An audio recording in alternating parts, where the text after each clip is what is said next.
there, it is Jo from Minerva, and today I'm here to continue with our Fabric Masterclass series.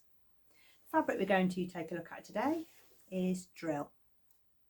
This series is closely linked to our Minerva fabric guide. This is a guide of 70 of our most popular base cloths. It gives you some information about how fabrics are made, how it's different in knit fabrics and woven fabrics. There's a really helpful section on different fibre types. So if you understand the fibre makeup of your fabric, then you'll know how it's going to behave. You'll know the characteristics of it. You'll be able to find out if it's natural, synthetic, if it's breathable, if it has drape, if it's absorbent, all of those things, because the fibre content is really the workhorse behind the back of your fabric. And in the final chapter of the book, you'll be able to check out these 70 different fabrics. There's a fabric swatch to go on each page, so the book comes with a little pack of 70 pieces of fabric. They're in the same order as the book. They're labelled up so that you can feel them, you can read the fibre content, you can compare them to other fabrics. It's a really useful way of shopping online for fabrics. We'll take a closer look at this later on in the video. Drill is 100% cotton woven fabric, although you can get ones with a polyester content, but it's mostly a 100% cotton. It's part of the twill family, so it's got a diagonal cross weave. There's some information here about the characteristics of drill. It mostly comes in plain colours. You can make with it boiler suits, children's wear, work wear, uniforms, really smart suits, pinafores, winter dresses, and you need a universal needle, and I'm going to enhance this little section here where we find out how to sew it. Drill is a woven fabric. It's often made of 100% cotton, but not always. Sometimes there's a polyester content and sometimes there's an elastane content, but it is defined by its diagonal weave. So if you look really close up, and I'll show you in a minute, you will see the diagonal weave of the fabric. It's a dense fabric, it's robust. It still has a nice smooth hand and it feels very natural. It has that really nice cotton feel, but it would make structured things. So if you gathered it, it's structured. You can make pleats with it, you can make collars, you can add a zip really easily. You can use it for bag making, clothes, children's wear. It's a really versatile fabric. Because the fabric is 100% cotton, then you'll find you need to pre-wash your fabric so that you can get rid of any shrinkage. And I always like to show the raw edge after I've pre-washed something, so you get a little bit of fraying. It's more of a sort of fuzzy edge because of that diagonal weave rather than huge great big swathes of warp and weft threads coming off the side. So I'll show you a few ways to finish it too. Just going to try and show you the right side and the wrong side. So this is the wrong side, it's smooth. And this is the right side, and you can see those diagonal ribs that are running in the fabric. So that is the right side. And that is the wrong side. And you can see those going horizontal and they're smooth. With my drill today, I'm going to be making the Tilly and the Buttons pinafore dress. I've chosen it because this fabric is firm enough to hold the pocket, to hold the shape, to make strong straps, and also because I'm going to be using little metal bib clips today, the fabric is robust enough to hold the weight of the clip. I'm going to be using some top stitching, and I'm also going to line my Clio, but that's just a personal choice because I'm going to be wearing it in the winter and autumn when I've got thick tights underneath, and because it's cotton it sticks to my thick tights, so it's really easy to line the Clio. You just cut out exactly the same pieces, the back and the fronts, and you just slip that inside and stitch it on around the upper edge. Cutting drill is really easy. You need a strong pair of scissors, dressmaking scissors. I've also found my household scissors are pretty good when they're new and sharp. You can cut with a rotary cutter, you can use weights, you can use pins. It doesn't shift around, you can easily cut it on the floor or on a table surface. Sewing with drill is super easy. You set up your machine with a button and thread in the top and the bottom, and I've got a universal needle in here. It's a 90 because the fabric can build up to be quite thick on the seam layers, but really you can use a straight stitch, you can back tack, you don't have any problems with the fabric going into the foot plate or slipping or sliding. It really is a real beginner friendly fabric. Let's take a look at sewing with drill. I'm going to sew up a couple of samples, and you might also see me starting to put together my Clio pinafore.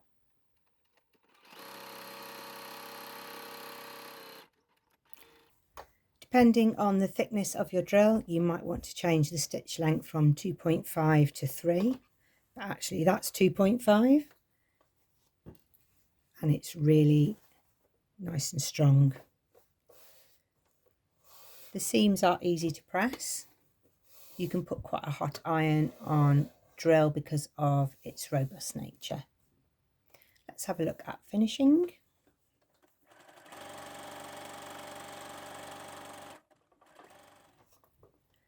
You can zigzag stitch, and because drill doesn't fray so much from the raw edge, you can put your zigzag quite close to the raw edge, or you can just bring it in a bit depending on your seam allowance. I've got brown here which probably can't see so much, but there we go in the light.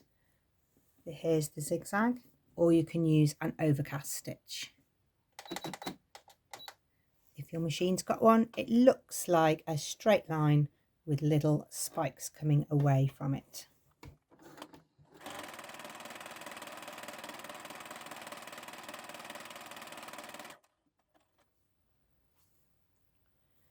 So here's the zigzag, here's an overcast stitch, and when you press the seam open with drill, you get a really smooth finish.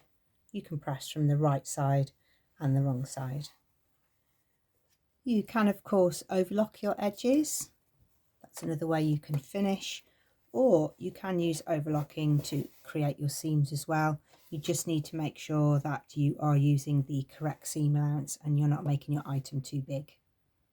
You also need to make sure that you're getting your wrong side and your right side the right way round, because it is not a lot of fun unpicking overlock stitch.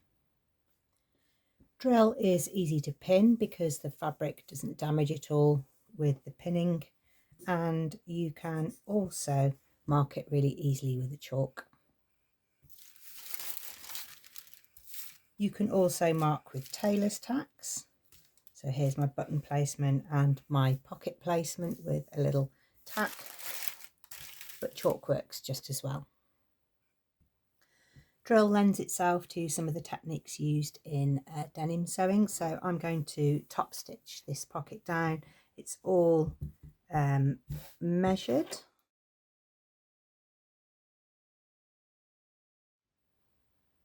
For successful top stitching, I really recommend a top stitching needle. The eye is much bigger than a universal needle, so it lets the thicker thread run through that bigger eye. Because the eye is bigger, if the thread is too tight through the eye, then it will start shredding the plies apart. So because this eye is bigger, the thread can go through more smoothly. If you want some more information on top stitching and edge stitching, you can see that in our other tutorial here. There you'll find out all the machine setup, but it's always a good idea to get all of your thread tensions and some successful stitching before you start your garment.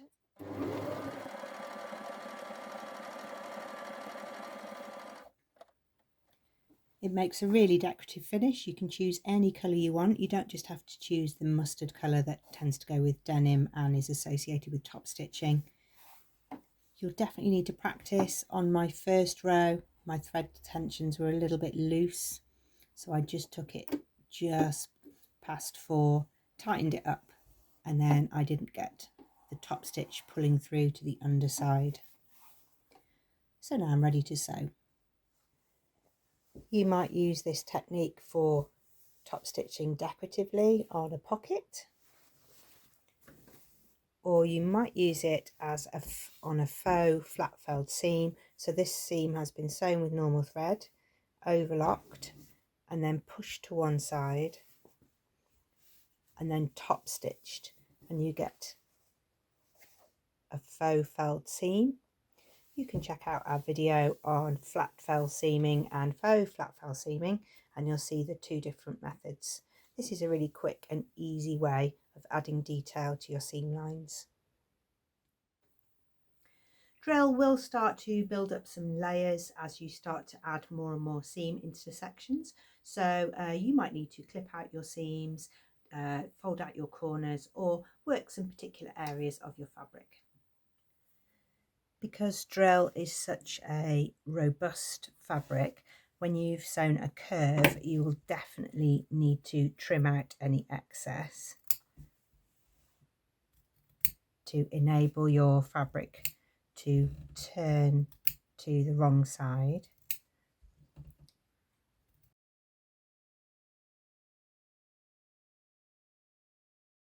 But you just need to be layering out the seam enough so that when you turn it to the right side, you're getting a really smooth line.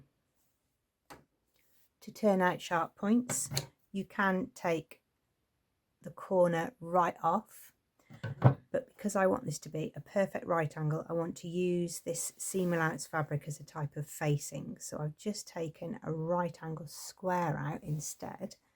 Then I'm going to fold the fabric down. I'm going to pinch it so that when I turn it out, those seam allowances act as a type of facing. You get a really crisp right angle, and it just stops that corner collapsing, because if you take out all of the seam allowance on a firm fabric, sometimes it can just sort of still be quite bulky inside. That way, yes, it's bulky, but it's lying really, really flat. Let's take a look at some of those buttonholes and closure features. They're really easy on drill, so I'll just show you a quick buttonhole test so that you can see what it looks like. In terms of finishings and fastenings, drill has lots of different options. It can take something quite heavy like rivets or metal buttons. You can make buttonholes in it really easily. You might want to just put a little bit of interfacing on the back so that you don't get a puckered buttonhole. You can put zips in because you can press it at such a high temperature and get a really crisp finish. So don't be frightened of putting buttonholes or zips or any other features into cotton drill, because it's really easy to sew. Drill is a really stable fabric for making buttonholes in. You can just use it as its couple of layers depending on the construction of your garment. So in a button band you'd get a soft button band this way, or you can add an interfacing to your fabric button band layers. This might give you a stronger front edge if you're making something like a jacket. Don't over stiffen drill, it's already quite a robust fabric, so if you add a very stiff medium interfacing into it, it will be a little bit firm, so go for a lighter one.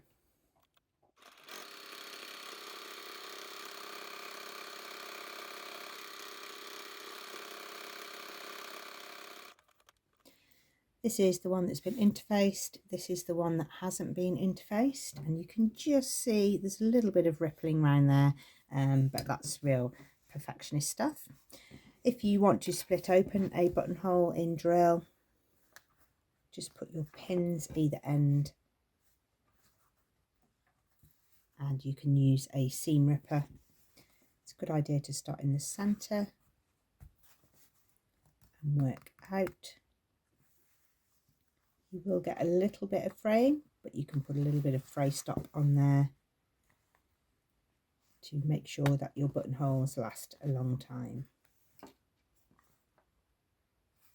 If you're using small buttonholes for any reason, then you might find it easier to use a button cutting tool where you can just make a single punch.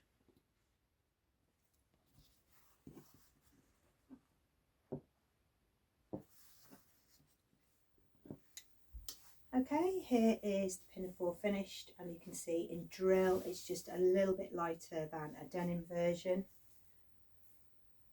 I've lined mine just because I like that sort of silky feeling on the inside, and really it's no more work than just applying the facing anyway. Looks great with this viscose challis. This is an exclusive print. I will list it in the products below. You can do as much detailing as you want. You can add rivets, metal buttons. You can make it really soft in drill, so you can use pattern facings, have buttons. You can add embroidery, you can move pockets. You can make machine embroidery on drill. It's really easy and stable for those kinds of decor details. This one's a short version. I'm going to wear it with tights. I've got a full autumn outfit. When you start to explore more different base cloth types, then you can really expand your wardrobe. You can start to use solid colours in different fabric types. You'll get different textures, different thicknesses, different drapes, and then those fabrics will work with other items that you make. If you always choose by print alone, then you might find that you start choosing just the same base cloth all of the time, and then none of your clothes will go with any of your others. So it's great to, for an example, like today, make something in a solid colour, because then all these sort of prints that I've chosen will be able to be worn together as an outfit. It really does make your wardrobe work a little bit harder. What have you guys been sewing up with drill? Well, of course, there is the Clio pinafore. Drill also makes other more fitted pinafore dresses for a more elevated style. You can try dresses with button features or a gathered swing drape. Drill is great for men's trousers, women's trousers. You can use fly techniques, or you can just make them quite simple. You can make them for winter, or you can make them for summer. There's a huge range of colours. Drill makes good casual skirts, and also because of the way that you can steam press it, it makes a great kilt. Drill is a structured fabric for utility flight suits, elegant jumpsuits, or something more casual like overalls. In our core range, we have a heavy drill, which can be used for jackets. You can mix that with a plain cotton colour to make different effects, or you can just use it to make a simple summer jacket style. If you like to make homeware, drill is really durable for cushion covers, bag making, and aprons. If the maker gallery has really whet your appetite, then do keep your eyes peeled for a video coming up from Vicky, where she will pair some specific patterns to drill fabrics. That way you can really make that good pattern pairing between the fabric and the garment that you want. This is the Minerva Fabric Guide. It's a comprehensive guide to fabric fibres and base cloths. It's not a project book, it's a book all about the background information on fabric. At the start, you'll find information on how fabric is made, the differences between stretch fabrics and woven fabrics. It's a really useful page here on weight versus thickness, because quite often you can't feel the hand of your fabric unless you've had a sample, and this way you'll be able to compare some of the details on the description with the weight descriptions and the weight of the fabric. In the second section, this is where you'll find out all the different information about fibre types. Here you'll be able to get a bit of background detail on why the fabric behaves in the way that it behaves. And of course, in some fabrics, you'll get a mix of more than one fibre, and each one of those will bring something different to the fabric. In the final section of the book, there's an alphabetical order chapter of fabric types. So this one is drill. You get a little piece of fabric, and it's really great for comparing one fabric to another. So if in your mind you think you want to use drill, but when you feel it, you're not so sure, and you think, oh, that diagonal weave is a little bit prominent, then you could compare it to another fabric like twill, and this one has a much softer finish. You might also think you don't like the diagonal weave altogether, and head to a similar fabric and feel the texture and hand of that. There's some really inspirational photography throughout the book. You can follow the maker listed underneath, and if you want to go and explore a fabric further, you can use the QR code on the page, scan this, and it will filter all the fabric type, to your search. You won't be searching through thousands and thousands of fabrics that you don't want to look at. You can just hone in on the ones that you do. That is the Minerva Fabric Guide. You can find out more information on this over on our YouTube channel. There's a video from Vicky and one from me where we go into the folder in a little bit more depth. I hope you are enjoying this Fabric Masterclass series. We're only on D, so we've got a long way to go yet, so there's plenty more inspiration coming your way. Do subscribe over on our Minerva YouTube account if you want to see more videos, and if you'd like to see more of the fabrics that I've talked about, you can head over to minerva.com. We would love to see you make an account there. We'd like to see what you've been making, a photograph, a fabric pairing with a pattern. That's always really useful for our Minerva makers, and we love to see what you've been up to too. So until next time.